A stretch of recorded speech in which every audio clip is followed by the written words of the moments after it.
Hello, everybody. My name is Beckwith, Paul Beckwith, in case you didn't recognize me. In fact, Newton wasn't sure about me. I think I scared him, or he's looking at me, and tilts his head, right, which is a sign that the dog is puzzled, wondering, wait, what the hell's, what the hell am I doing? Anyway, and then he started barking, so for real. So, what I want to talk about is indoor air quality, how how we can improve indoor air quality, and how it might actually allow you to live longer. Um, because it's a huge issue, especially as we go into the winter in the northern hemisphere and the structures where we spend lots of our time, either our homes, workplaces, public spaces, coffee shops, whatever it might be. The indoor air quality is a big factor in how we feel. Whether we feel okay, whether we feel energized, whether we have headaches, etc. I use this AirNet 4 device, and I did videos, I don't know, about a year ago, maybe 2 years ago as well. So right now it's 1840 parts per million in my space here. It also gives the temperature 26.4 and humidity 36% relative humidity. It's a bit high out, so outside my readings are typically about 500 parts per million. Really horrible air, maybe 2, 3,000, 4,000 parts per million, and also greatly reduce your cognition, affect your health. It's also very important for viruses and COVID, because when this number is very high, it means we're breathing in a lot of the air that other people have breathed out, and I'll explain that in more detail. So the higher the readings, the more air you're breathing that other people have breathed out of their lungs, and those people might have COVID, or they might have flu or other viruses. So this is a really huge health issue.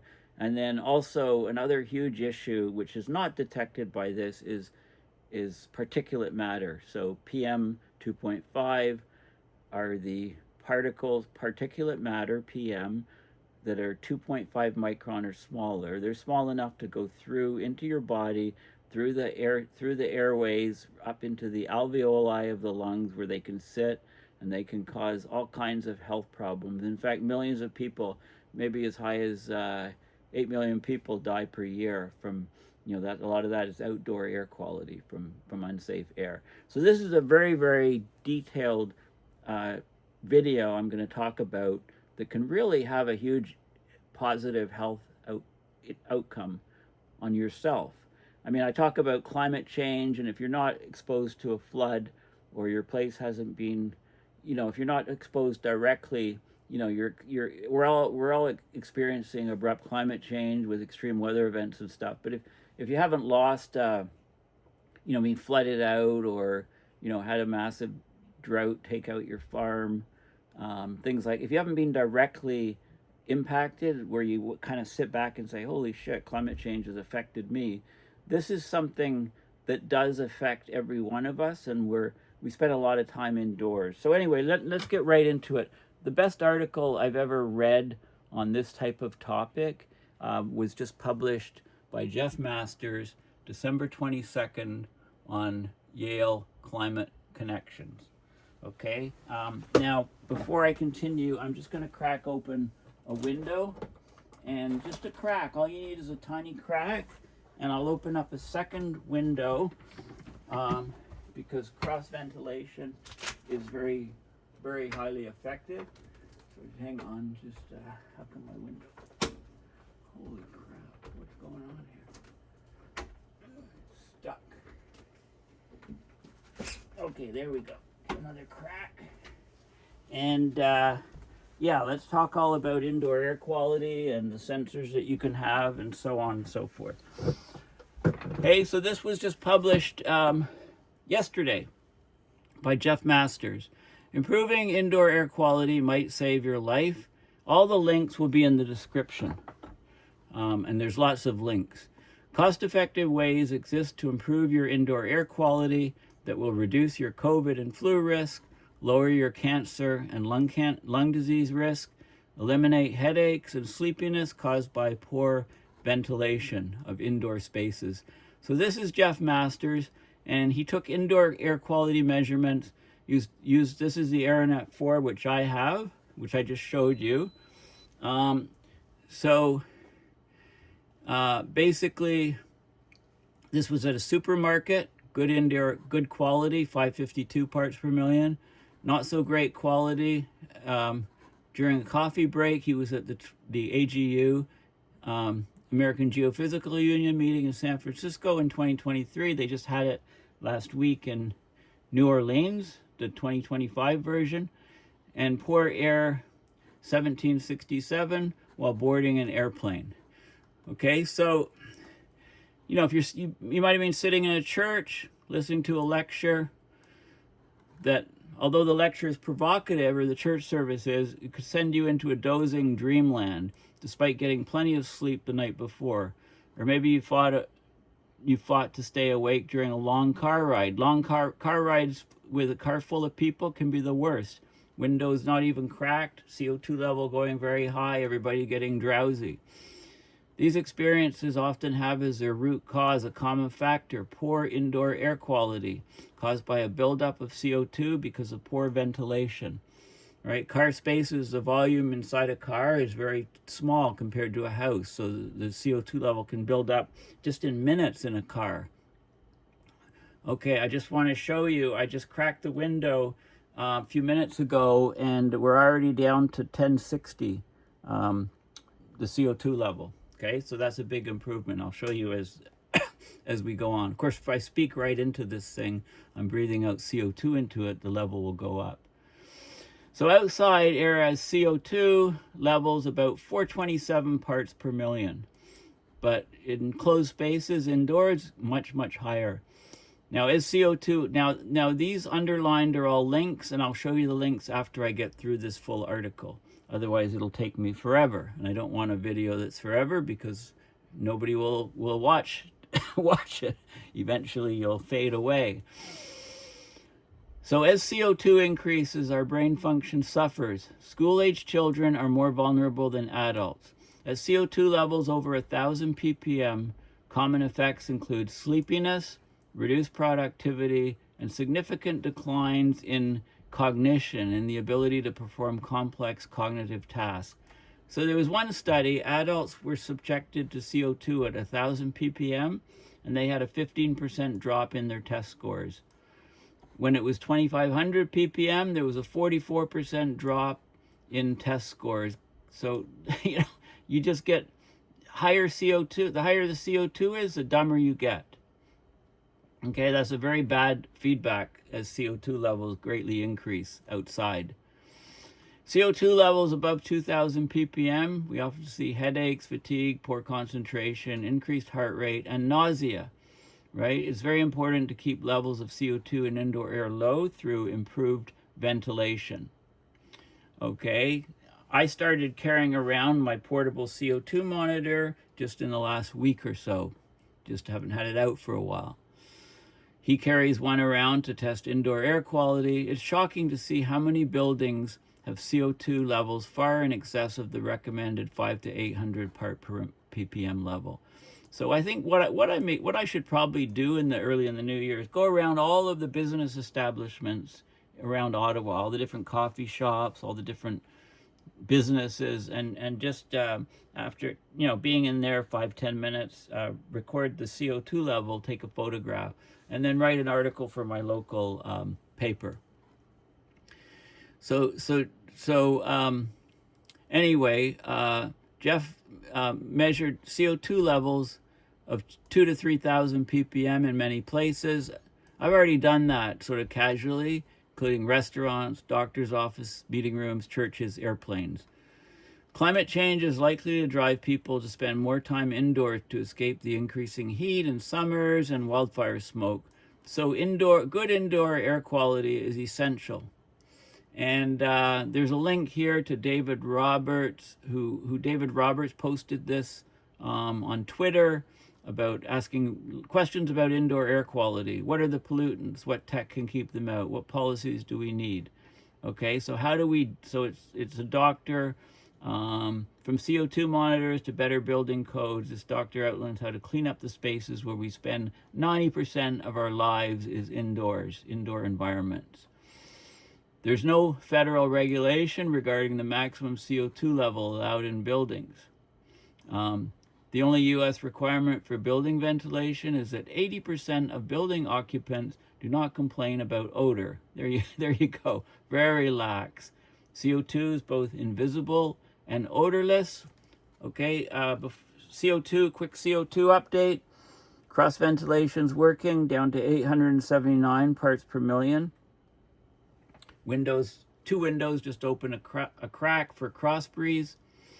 Right, they're on different sides of the house. So as long as it doesn't smell bad, indoor air in the U.S. can have health damaging levels of CO2, plus the VOCs, volatile organic carbons like formaldehyde, things coming from carpets, from walls, especially in new construction, and all 6 of the outdoor pollutants. The EPA, Environmental Protection Agency in the U.S., regulates 6 outdoor pollutants. PM 2.5, fine particles less than 2.5 micron in diameter.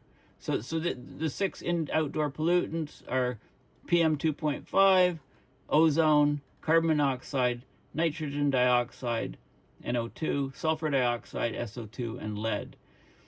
The ASHRAE, American Society for Heating, Refrigeration, and Air Conditioning Engineers, writes building codes, including indoor air quality standards that are used around the world. But these standards are optional. They're adopted at the state and city levels.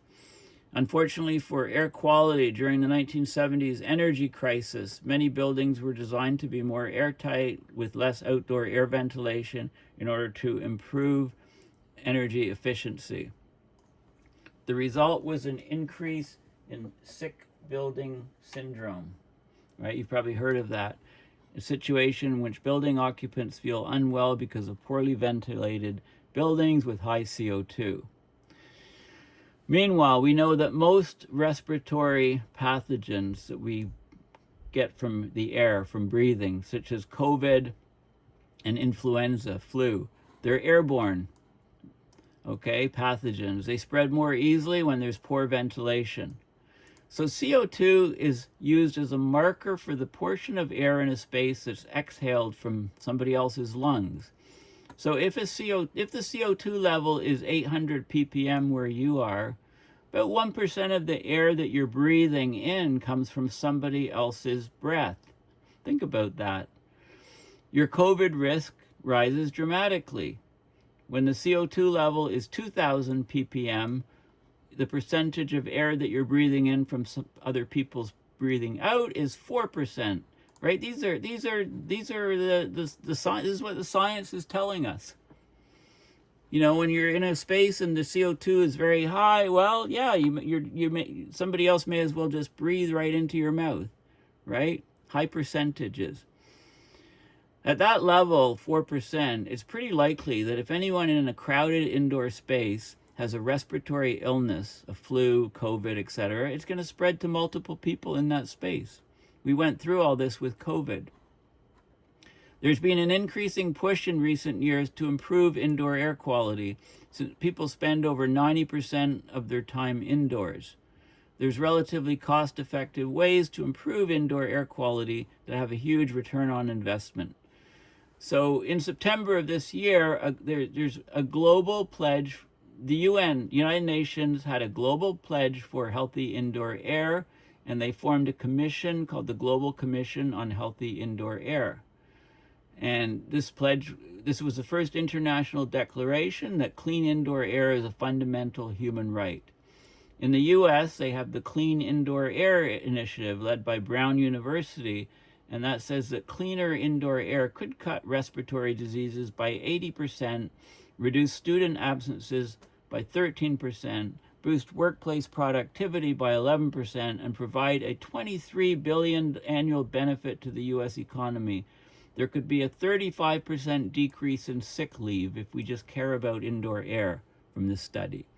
So monitor CO2, monitor PM 2.5. Now my son gets a lot of stuff from a lot of cheap electronics, Amazon stuff, some of the big Chinese tech companies, and I had a PM 2.5 monitor for like $25, but it broke, so I have to get him to get me another one.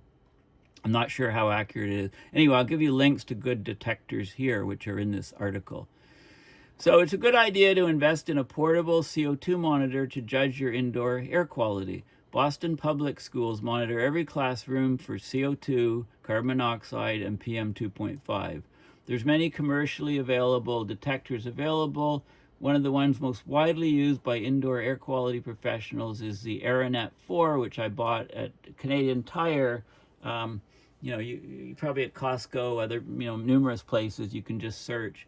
I have one and been very happy with it. This is what Jeff was saying. I agree with it. You can get them on Amazon. An excellent low-cost monitor under $40 is the Inkbird PTH-10C.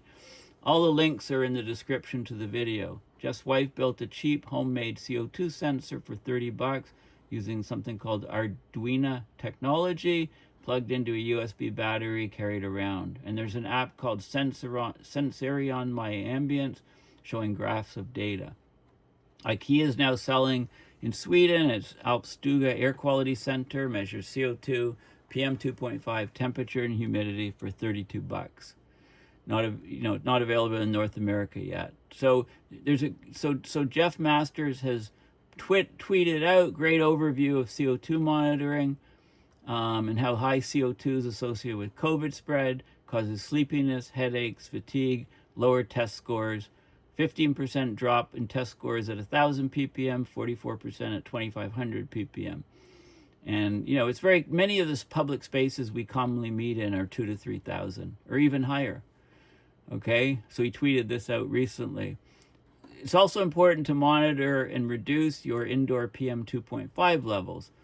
Globally, more than 4 million deaths per year are estimated to be triggered by outdoor PM 2.5 air pollution. And I think for air pollution overall, it's something like 8 or 10 million deaths per year. The toll could be even higher. So a 2019 study said that PM 2.5 and ozone outside caused 8.8 million premature deaths globally, most from PM 2.5. 2021 study showed that PM 2.5 pollution from burning fossil fuels kills 8 million people per year. Lots of independent studies are showing these really high numbers. An additional 3.2 million deaths per year occur globally because of indoor PM 2.5 pollution, mostly from burning dirty fuels for cooking. Many places in Asia where you're cooking inside. I mean, my sons continually cook inside. And I've got a blower in the kitchen, which they don't activate. And how do I get them to do that? Find them every time. This is the indoor level now, 744.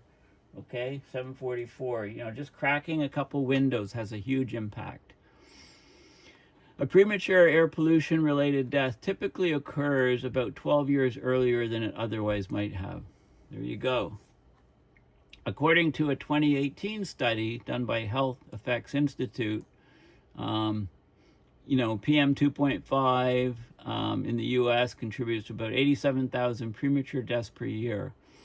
These are deaths from cardiovascular disease, cerebrovascular disease, lung cancer, dementia. Other research has higher numbers. 2019 study, 197,000 people per year in the U.S. 2018 study, 230 to 300,000 deaths, 40 to 60% of that potentially from exposure indoors, primarily from outdoor air that had high PM 2.5 levels being brought indoors and not properly filtered. So how do we filter the air? Well, HEPA filtration is very effective. And, so you want to lower the particulate so that you have an air quality index of 50, below 50 in the house. And you can get a PM 2.5 monitor to check your levels. Breathe Safe Air reviews a whole bunch of devices. There's also tests done by the South Coast Air Quality Management District of California. They have a database showing popular home monitoring devices. You can get a portable Temtop PM 2.5 sensor on Amazon for $60. Also measures VOCs and formaldehyde coming from furniture and carpets and things, and so on. Okay, so you can there's ways to monitor these things, inexpensive ways to monitor both CO2 and particulate matter. Now, 5 ways you can improve the safety of the indoor air in your house. Okay, this is probably one of the most important videos I'm talking about, because everybody spends a lot of time indoors, and if you have no idea what's going on, it's time for you to change that viewpoint and become aware. You can no longer say, oh, I didn't know this, right? So this is a very critical video explaining what's going on. So 5 ways you can improve the safety of indoor air. We talk about the first space is our home, right? The second space is workplace. Third space is like the coffee shops we hang out in, etc. There's been a lot of sociological theory on the importance of each of these spaces. With COVID, the second space disappeared and became part of the first space. So the coffee shop and the third space, who went to coffee shops during COVID, right? So it collapsed into one space, which was harsh for society. Okay, so the 5 ways you can improve the safety of your indoor air now. Replace your furnace filter.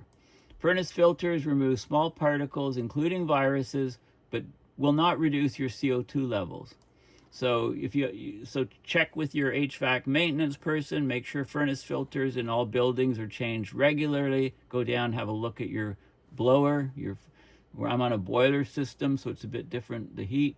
We don't have, it's not, probably the air is a bit cleaner because of being on a boiler system. It heats water pipes and old radiators in my house. House is well over 100 years old. When our area gets one of those nasty Canadian wildfire smoke episodes, the filters need to be changed more often because they gunk up. The efficiency with which filters remove particles is given by the MERV scale, minimum efficiency reporting value. The higher the MERV number of the filter, the better it is. It's recommended a minimum MERV 13 filter, which is 85% efficient at capturing particles in the 1 to 3 micron size range. So that's fine dust, wildfire smoke, pollen, mold spores, bacteria, and the respiratory aerosols that harbor COVID and flu. A MERV 14 filter is at least 90% efficient. So MERV 13 or 14. A typical MERV 8 filter is only about 20% efficient. One study found a 42% lower chance of getting COVID in a space using MERV 13 compared to MERV 8. However, older ventilation systems are often limited to using a MERV 8 filter since the fans have trouble forcing enough air through the MERV 13 filter. Using a MERV 13 filter might damage older systems with not great fans. Tip, and excuse me, an easy way to reduce your COVID risk is to run your ceiling fan. It will mix the air around and fling the virus particles into the walls, where they will likely get absorbed and removed from the air. That's an interesting tip. And I'll just show you a CO2 update where I am right now, 737. So it seems to have stabilized about that number. So really much better improvement with 2 windows cracked for a cross breeze. Okay, the second tip, get an air purifier or several. It's one of the easiest ways to improve indoor air quality is to use a plug-in air purifier. Stay away from units that use UV to treat the air, since UV creates ozone, can cause lung damage. Well-defined designed UV air purifiers with 254 nanometer lamps, proper sealing, no corona, ionizer, ESP elements, can minimize ozone generation, remove harmful viruses and small particles. But there's lack of standardized independent testing. So better to stay away from UV purifiers. Get these HEPA units, high efficiency particulate air units. You use pleated filters, right? The corrugated filters attached to a fan. You can greatly reduce COVID risk, also remove a lot of PM 2.5 particles when there's wildfire smoke, etc. So you typically, there's typically a black pre-filter with activated charcoal that removes VOCs and things, and a pleated white main filter, replace every, once or twice a year. You'll see the things getting gunked up. They're getting darker. If you have a pet that sheds, it's good to get a HEPA unit with a pre-filter that you can brush off. Okay, now this does not remove, so you can make this thing. These are the Filtrate filters. You just put them, you put a cardboard base, you put 4 of them around, and then you put the fan on top with the box, and so this blows air in and it blows it out, or it sucks air and it sucks air in through the filters. You don't want to blow it out because you'll blow stuff trapped. So you actually want to have the fan blowing up, creating a vacuum inside. Air comes in, the particles get stuck on the outside of the filters. Okay, so this is a Corsi Rosenthal box, and it was all over the web during COVID because people could just make them very inexpensively. Like if you don't want to pay $150 to $900 for a commercial HEPA unit, you make your own. You use a box fan, use duct tape, and you use MERV 13 filters, and off you go. This is a very highly effective HEPA unit called a Corsi Rosenthal box, after the 2 people who first came up with this idea during COVID. The EPA and a bunch of universities have been testing these and found that the ones using 4 filters are on par with a commercial $900 HEPA unit. You can make it for a couple $150. You can make it for next to nothing, like very inexpensively. He said his wife has built a 4-filter Corsi Rosenthal box for about $75. And he gives the, it's Lasco wind machine fan. He gives the links and where you buy all this stuff and the prices. The MERV 13 filters, or a 2-filter Corsi Rosenthal box using a much smaller fan, and you can make miniature versions, and you can run these things until the filter looks visibly dirty, and then you just replace the filters, keep using the fan. cleanaircrew.org, and there's some other links that tell you exactly how to make these things. Okay, this was a measurement in a church, 3,001 ppm. Okay, and then you can they actually tell you here how to do calculations to calculate, the capacity that you have for your Corsi Rosenthal box, and, the amount of filtration that you're getting, and your comparison to standards. And there's a couple simple detectors to measure the PM 2.5, and we're talking about cubic feet per minute air delivery and stuff like that. So there's some details here. So you don't have to guess whether your Corsi Rosenthal box is working. There's actually a Corsi Rosenthal foundation and handy charts, and you can calculate square footage and what you need if you don't want to do the calculations yourself. Okay, another thing you can do is get an energy recovery ventilator, or ERV unit. Basically, it sucks in fresh air from the outside. It expels stale air from inside. What it does is it recovers the heat of the stale air from inside, and it uses it to heat up the fresh air from outside. And there's a recommended 5 air exchanges per hour to minimize COVID risk, and this is a way of doing it in an energy efficient fashion. Get rid of your gas stove. I'm always complaining to my sons. They come home early, they throw a pizza into the oven and eat.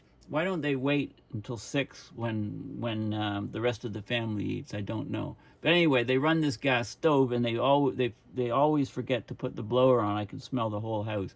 I'm going to have to start fining them for not running the blower. Gas stoves are seriously bad for indoor air quality. They're a public health concern, according to the American Public Health Association.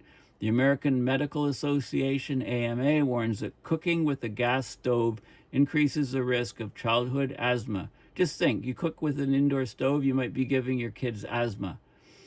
A 2023 study found that gas stoves were responsible for 13% of all childhood asthma in the U.S. Look at that. I mean, people just don't know these risks. Gas stoves emit harmful levels of 3 pollutants regarded by the EPA: CO, NO2, and PM 2.5. They also emit cancer-causing benzene. High gas stove usage without proper ventilation increases the risk of cancer due to benzene. Gas stoves can emit CO2 in excess of 1,000 parts per million, contributing to headaches, lower brain function. There you go. Gas stoves are horrible. A 2024 study of emissions from a home gas stove found the US EPA Air Quality Index safe limit of 100 for CO, NO2, and PM 2.5. That's exceeded for an average of 99 minutes per day. The NO2 emissions from gas stoves are particularly bad. If you do use a gas stove, make sure the overhead ventilation fan is on and open windows in the kitchen to improve ventilation.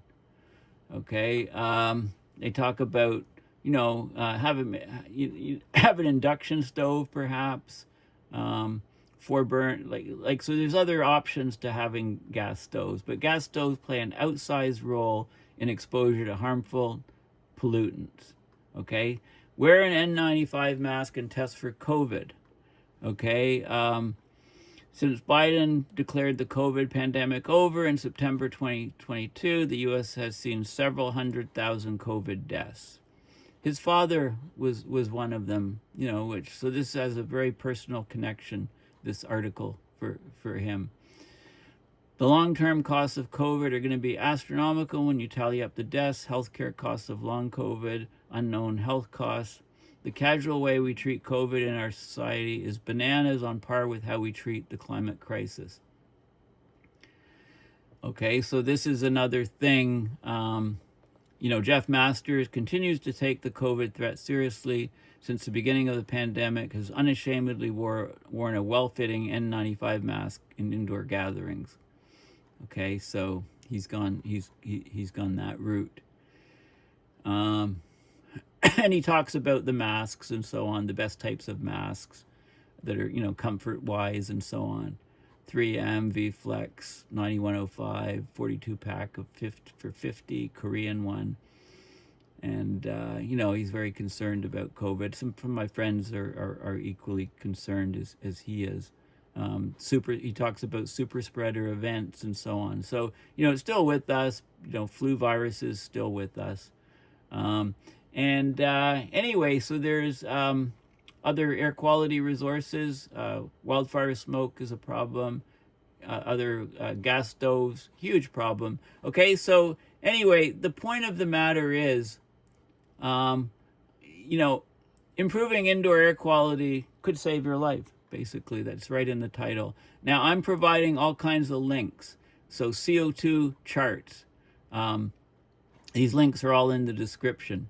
What happens at various levels, normal outdoor air, when headaches, fatigue, toxicity due to oxygen deprivation if you get really high levels, drowsiness, so on. Okay, carbon dioxide levels chart. Here's a paper on short-term exposure to indoor CO2 and cognitive task performance, on how cognition is significantly degraded as CO2 levels get higher. We get dumber as CO2 levels go up. This is, not sure what this was. Oh, what's the deal with indoor air quality? This is the interview with Dr. Georgia Lagudas, an indoor air quality specialist. So there's a video, or you can look at the transcript of the video talking all about indoor air quality and sources of pollutants inside. This is the EPA. Outdoor air pollutants and the 6 that they monitor. Of course, CO2 is not on there.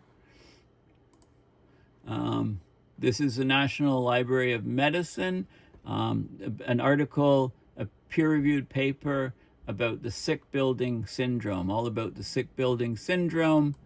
And like I say, these are all the links. This is important information on air quality index, like health damage, some good charts here. 21% decrease in cognitive scores with a 400 ppm increase in CO2 level, right? There's some interesting factoids from there. And global pledge, this is the UN global pledge for healthy indoor air. Some more UN stuff, Global Commission on Healthy Indoor Air. The Clean Indoor Air Initiative. This is Brown University School of Public Health. The Pandemic Center, Cleaner Indoor Air. They're taking it seriously there. Boston Public Schools, they regulate indoor air quality. The school board that does great on that. This is the AirNet 4 link on Amazon, how you can get it. This is a much cheaper, less expensive CO2 monitor. You can build one yourself. IKEA smart home sensor, available at IKEA stores. Ambient outdoor air pollution, key facts, right? This is the WHA, World Health Organization, effect of fossil fuels and total emissions, removal on public health and climate, an article from 7 years ago. Deaths from fossil fuel emissions higher than thought, pushing 8 million people. The state of global air, okay? You can compare air quality in different places around the world. The burden of cause-specific mortality associated with PM 2.5 air pollution, right? The small particulate matter. U.S. mortality on particulate matter, you can just download this paper, it's open access. Different reviews, Breathe Safe Air, reviewing different detectors and so on, and costs.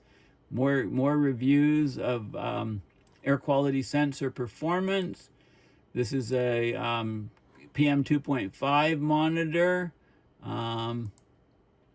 There's another review here of different types of air quality monitors. This is the HVAC people talking about filtration and disinfection. So furnace filters and things like that, different qualities. Paper on experimental studies of particle removal and probability of COVID-19 infection in passenger rail cars. And then this is a fan that you can make these and filters, so you can make this Corsi Rosenthal box yourself, or a smaller version for just a small room or something. Clean Air Crew, collection of tips, tools for an airborne pandemic. How the energy recovery ventilator works, right? For high efficiency, getting better ventilation, those 5 air exchanges per hour in your house. And steps to have cleaner air by, this is the CDC, Center for Disease Control, Respiratory Illnesses, okay? So I've got all of these smorgasbord things. I know it's a lot of information, but you should be very aware of what the indoor air quality is. And I will do a last check here. So here we go. It's been pretty stable. We're at 7:30 ppm in my office where I'm filming this video. And I put this on a cord. So I use it as I walk around for weeks, all these public spaces and stuff. People look at me like I'm a weird geek. Somebody thought, "What's wrong with you, Paul?" They thought it was monitoring my heart or something.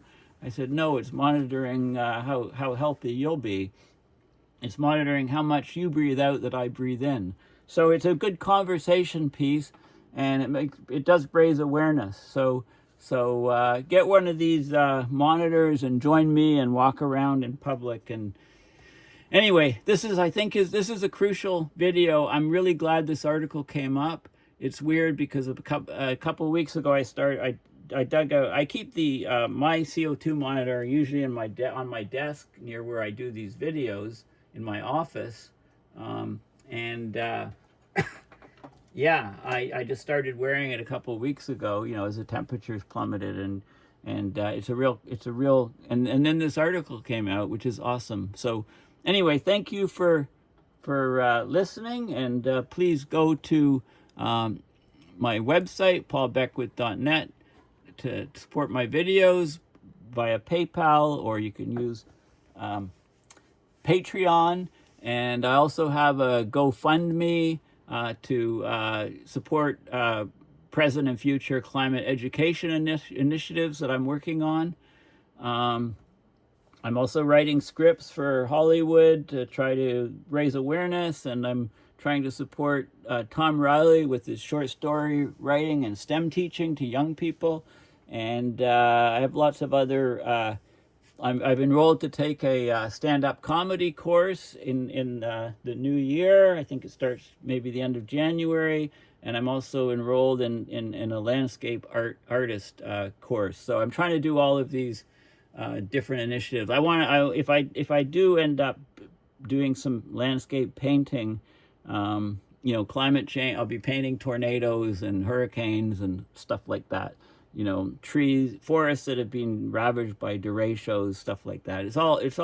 Everything's kind of geared. You can see the central theme here. It's geared at educating people about climate change, and some of the short stories are more about AI, the risks of AI to young people's brains, for example, and things like that. So anyway, thank you for, I could go on for hours, but I'll spare you. I'll stop now. Thanks for watching. Happy holidays, everybody. Bye for now.